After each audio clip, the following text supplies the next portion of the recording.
Imagine yourself standing in a dusty room. A small window lets in the pale, fading light of sunset, spreading a soft silver glow across everything around you. You're slowly looking through your old belongings, touching objects you haven't seen in years. And then, you find a small wooden chest. You open it carefully. Inside, your eyes fall on a strange glass vial. Its label is written in an ancient script, faded but still readable. It says that if you drink this potion, you will gain eternal life. You will never grow old. You will never get sick. You will never die. Only the infinite self remains. Now, the choice is yours. Will you drink the potion and step into a world without death? Or will you put it back, close the box, and return to your ordinary mortal life? We humans have struggled with the idea of death from the moment we first understood what it meant. We live with a quiet, constant layer of worry. We fear falling from great heights. We watch the road carefully to avoid accidents. We try to eat healthy food.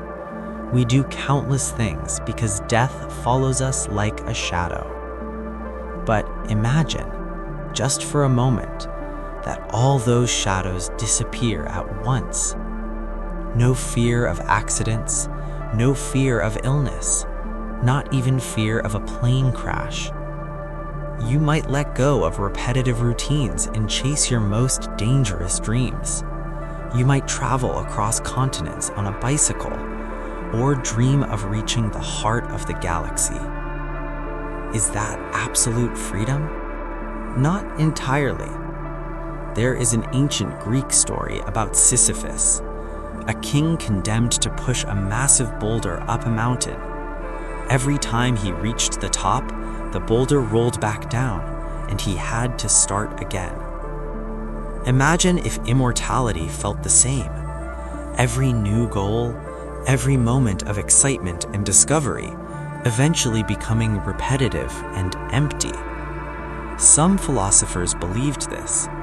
They argued that endless life slowly loses its joy and freshness, because after experiencing something many times, its charm fades. Imagine watching everyone you love grow old and die while you remain. Imagine visiting every city you ever dreamed of, learning every art you ever desired, mastering everything. What would be left? But that is not the whole story. Some experiences never lose their beauty, like looking at a star-filled sky or listening to pure, timeless music. Our memory forgets quickly. You might watch an old movie again after centuries and enjoy it as if it were new. And the world is always changing. New inventions, new discoveries, new forms of art and life. An immortal person could reinvent themselves again and again.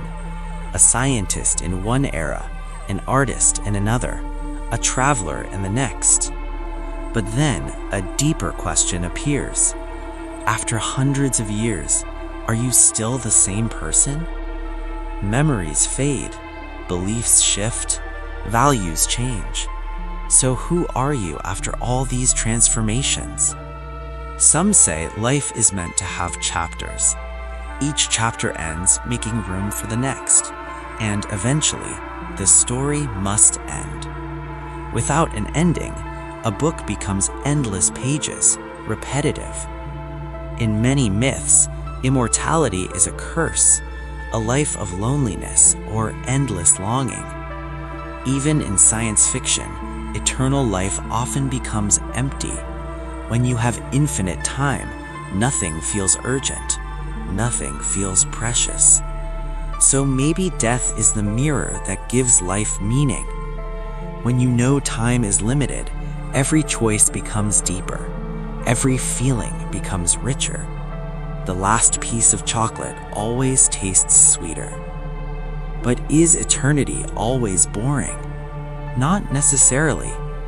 Even in our short lives, people sometimes feel stuck. Perhaps the art of living, whether mortal or immortal, is learning to rediscover meaning. Now imagine another possibility. What if everyone you love could drink the same potion? Would life become more meaningful? Or would even your closest friends eventually grow tired of existence? Or maybe friendship and love could reach depths that are impossible in a short life. Why is immortality so tempting?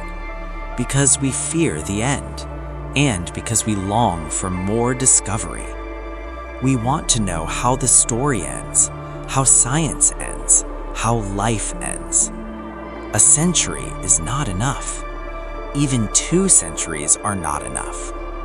Perhaps an immortal person could one day uncover the deepest mysteries of existence. Today, scientists are working to extend human life. Gene therapy, artificial intelligence, brain uploading. But whatever path we choose, we must be honest with ourselves. Are we ready for endless responsibility? Are we willing to pay the price if meaning begins to fade? When your hand reaches for the potion, 1,000 possibilities appear. Maybe tomorrow will be brighter. Maybe one day you will regret it. Or maybe you will set the potion aside, smile, and embrace your limited life.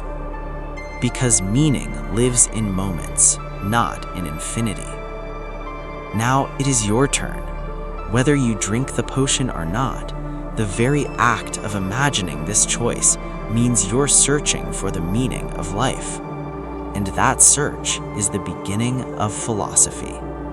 Sit quietly in that dusty room in your mind and think. This is the illusion of consciousness, the realization that reality is shaped by the mind itself.